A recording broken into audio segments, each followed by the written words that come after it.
Hi everyone, so my name is Joseph and I've been thinking about recently Warhammer 40k, mostly because it got recently announced that the 10th edition rulebook will be coming out sometime this year, more than likely during the summer. Now before I continue, just a quick disclaimer, I do not play Warhammer, the tabletop game. I'm actually a fairly new fan, very new fan. The reason why I've been getting into Warhammer is actually not really because of the board game, or I guess it's not a board game, the tabletop game, excuse me, or even the novels. It's actually because of the lore. I've always known about Warhammer. It's always been in the background of my of things that I'm interested in, or rather, not that I'm interested in, just things that was always recommended to me.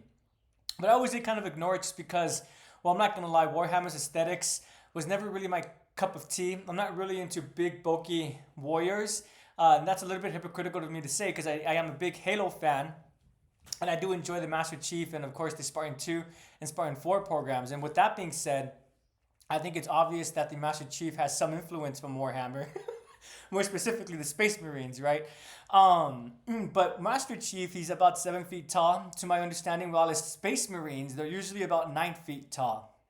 And they're also almost always operating in a power armor. So that's that traditional armor you see Space Marines in from 40k. They have their helmets and it has a little triangle opening, or not an opening, excuse me, like kind of like a triangle depression for the mouth, and usually red eyes. And most Space Marines that the public is aware about or familiarized with are the Ultramarines. There are other types of Space Marines. The Ultramarines are just the most popular, or rather the most prevalent when it comes to superficially what people are aware about. But when I started looking more into Warhammer, I realized that Warhammer is beyond just the Space Marines. It's so much more than that. So what's really cool about Warhammer 40k is that if one is interested less about in the war aspects of battles and front lines and tactics and everything like that, there's a little bit something for everyone. If one is more inclined towards the political aspect of storytelling, or rather of world building, is one more inclined towards I already mentioned the politics, the business side of running an empire, or rather maintaining an empire. I feel like Warhammer does a really great job of allowing the fans to focus on what it is that they want to focus on. So I myself, how am I getting into Warhammer if I don't play the tabletop game, if I'm not reading the novels and so forth, right? Well, again, I started looking more into specific lore, such as the Tyranids, the Odari, specifically the Drukhari, the Orcs, the Wa. Hopefully, I'm pronouncing that correctly. The Waaaagh. And I realized that Warhammer is so much more beyond just the Space Marines. And more recently, as I've already stated, I'm coming to realize that if one is not involved, or rather, if one is not engrossed in the more violent aspect of it, one could really focus on the civilian side, the business side, and the political side. And the only reason why this is doable and possible is because, again, the world building of Warhammer, while at first it may seem superficial, I think Games Workshops, the people behind Warhammer, they do a great job of setting up a playground for their fans to play in, to create stories, be it the tabletop games, so actual battles, stories being from fan fiction, from utilizing the characters from the novels and the lore, or even just utilizing, just personally just getting more invested into the lore of Warhammer. And when I say the lore, I'm referring to the world building. So as a new fan, what does this mean for me? So I'll be honest, I'll be transparent. I have no plan to start playing the tabletop game. For me, my plans are, I actually got Space Marine, Warhammer 40k Space Marine for my PS3. I know the PS version is probably better, but, well, not probably, but more than likely better. But I'm not going to lie, I prefer playing my games on PlayStation, or rather specifically on consoles, home consoles, and more specifically than that, the PlayStation. And I am looking forward to Space Marine 2, Warhammer 40k Space Marine 2, which should be coming out this year. I was really concerned. Captain Titus, will he be returning for the sequel? And thankfully, he is, so that's awesome. It's also looking like they're continuing the story from the first one. No sport. Well, Well, no, I know spoilers because I myself, I'm in the middle of playing it. I haven't beaten it yet, but I do know how it ends just because I was looking into, well, will this be a game I'm actually interested in? Really quickly, it's a bit of a tangent, but I'm not usually into action games. I'm more invested in RPGs, JRPGs, anything with a narration focus, a story focus. That's usually what I gravitate towards. But when it came to Space Marine, I just got so interested in the lore of Warhammer. I just really wanted to. Uh, Not immersed, but I just wanted to to check out the world of Warhammer. And for me, as someone who, even if I wanted to play the tabletop game, my friends, then they're not really into that aspect. So even if I wanted to, it would be a mission to convince one or two to join me. And so the games, I think, was perfect for me. So that's why I was doing reviews. I'm sorry. That's why I was looking into reviews for Warhammer 40k Space Marine. I'm currently at the part where I'm going to meet with the Inquisitor. So I'm still fairly early in the game.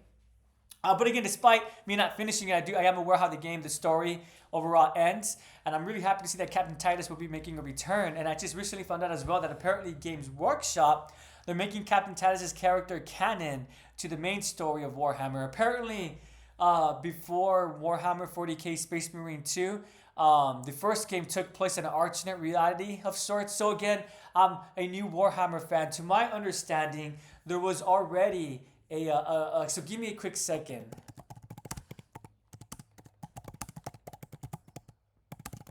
To my understanding, the issue was that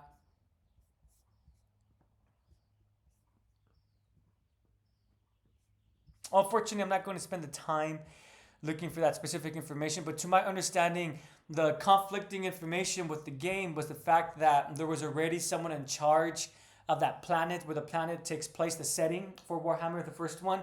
There was already a captain in charge of that platoon or whatever. I'm not well versed in military terms, so excuse me, but it was another individual, it was not Captain Titus. So that's why it was stated by Games Workshop that it was set in an alternate reality. But recently, again, with the announcement of Warhammer Space Marine 2, it's looking like it's now canon. It's part of the official Warhammer storyline or slash timeline. A lot of people were wondering why this came to be, and the speculation is that it's because when the first game first came out, Games Workshop's the world and the setting of Warhammer 40k was much more playground-like.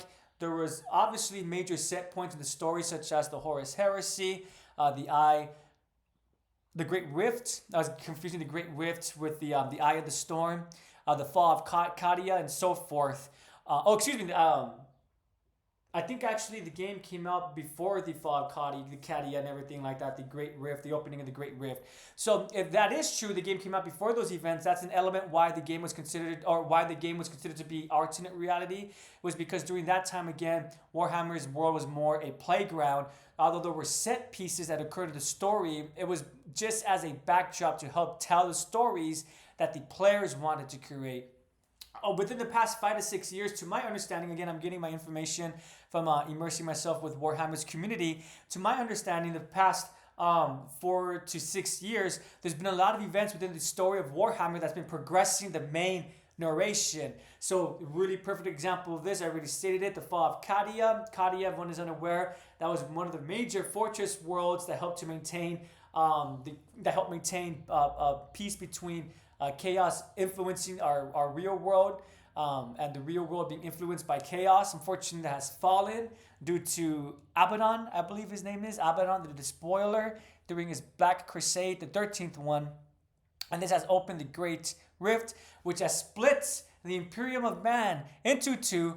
Excuse me, everyone, I'm not familiarized with the terms, but essentially they're referencing to one that's corrupted by the rift and the part that's still fine, they're still connected to the Emperor. What do I mean by that? Because of the Great Rift occurring, the Astromonicon, which is powered by the Emperor, it's no longer visible on the other side that's been affected by the Great Rift.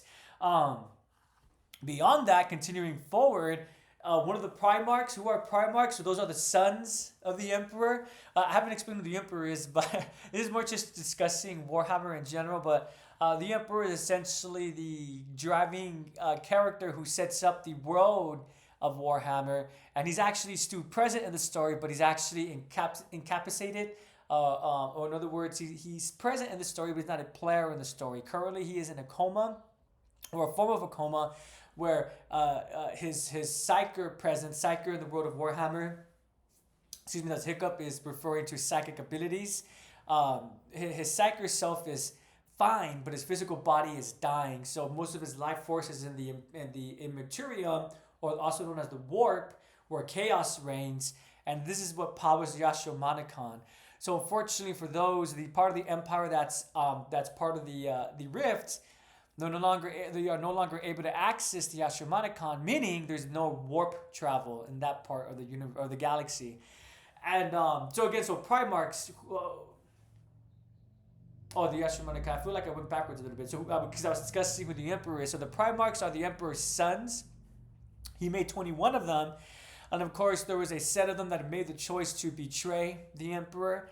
They're known as the Traitor Legions or the Traitor Primarchs. The leader of these traitors was Horus. And it is because of this that actually, this is just context to establish that one of these Primarchs, a lot of them disappeared. They disappeared either because they were put into stasis or into care due to having serious or grievous injuries, or they just disappeared due to personal missions, or they disappeared due to being trapped in some kind of dimensions or fields and things like that. And lo and behold, Roboti Guilliman, one of the Primarchs, has returned, and that's a really big event for the world of Warhammer. And quite recently, when I say recently, I mean within this month. Currently, it's April 27th. Within the past couple of weeks, another Primarch has returned, known as Primarch Lion L. Johnson, or the Lion for short. And so a lot of big events are occurring. So a lot of people are speculating the reason why Warhammer made the game Space Marine canon is because while the world of Warhammer is still a playground, there's now more specific set pieces that's occurring within the narration. And thus, it's seeming like Games Workshop is trying to create more of a more of a connected story. It's seeming like they're doing this too because Games Workshop is looking like one of their main goals is to attract new fans. So far, it's succeeding. And so maybe that's another factor why they're doing that. They're aware that there's individuals like myself, why play the game if the game is not even canon? Well, now it is canon, and a sequel is coming out. And guess what? That's also canon. If you interact with this video game, you're interacting with the world of Warhammer. So that's my plan to further invest myself or immerse myself into the world of Warhammer. I'm going to play the games, but I'm also planning on starting to read the books. So I am aware that there's about 54 books detailing Horus and all those kinds of the lead up to the Horus legacy, to my understanding. What I'm going to start reading is this is also more recent. Is known as the Siege of Terra. So to my understanding, I believe the 54 books discusses just the Horus legacy in general. While it's this new series, the Siege of Terra, specifically focuses on Horus's attempt to attack Terra. What is Terra? Earth. In the world of Warhammer, Earth has been renamed to Terra. The most holy Terra. But Horus is leading his forces to Terra to attack the Imperial Palace and to go after the Emperor himself and the capital world of the Imperium of Man. I actually already have that on my Kindle. I'm planning to read that digitally. In the first book, I already have it up right here, is known as The Solar War by John French, and that came out in 2019. So again, I just wanted to discuss Warhammer just because this is more of a general video. I'm excited to start getting more, I'm excited to start investing myself into more of the world and world building and lore building of Warhammer. So I really am looking forward to starting the book. I am enjoying the game so far, and I'm hoping to. I probably will be done with that before the second one releases. But I'm the type of individual, I don't buy games when they first come out. I buy them when they go on sale. So maybe I should slow down with the first game, right? and finish it once the second one comes out. I'm not going to do that because I'm enjoying myself. But again, if you are a Warhammer fan, please let me know. What aspect are you invested in? Are you invested in the tabletop games, the video games, or the books, the fan films that are made? I am aware about Astartes. I have seen that already, and it was really cool, really interesting. Supposedly the creator of that's going to make a sequel to it, so that's something else to look forward to. So really quickly, the last thing I want to discuss is just when I said Warhammer has a little bit for everybody, I discussed already the military side, the political side, the business side, the civilian side. But also beyond that, what's so cool about Warhammer is that I myself, I like sci-fi more than fantasy. But for individuals who prefer fantasy more than sci-fi, well, Warhammer is basically just fantasy in space.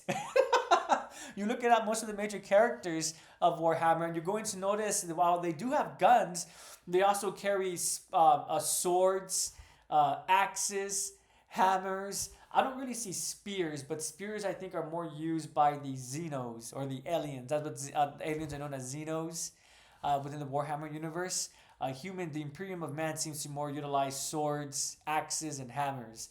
Again, why am I bringing that up? Because why use that? Why bring a gun to? Why bring a sword, a knife to a gunfight, right? Well, again, because in the world of Warhammer, it's a valid option to do because that sword is not just a typical sword; it's a chainsaw sword. So the Space Marine sword, for example, it has a bladed edge, but it's also serrated and it turns, kind of like the Pardon me, I wonder if the Gears of War gun was inspired by Warhammer. It wouldn't really surprise me if that is the case.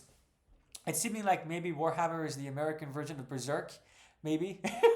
What I mean by that is just that Berserk is another dark fantasy property that really inspired a lot of Japanese culture, and it's looking like maybe Warhammer may have done the same thing, but with Western culture. The Master Chief, possibly the chainsaw guns from Gears of War, but maybe I need to look more into that. Just me making a random connection while I was discussing Warhammer. So again, thank you so much for listening. If you're invested in fantasy, I highly encourage you to check out Warhammer. Again, it's just fantasy and space. If one is more invested in sci-fi, don't worry. Even though it is fantasy and space, there's still the aesthetic of sci-fi, spaceships,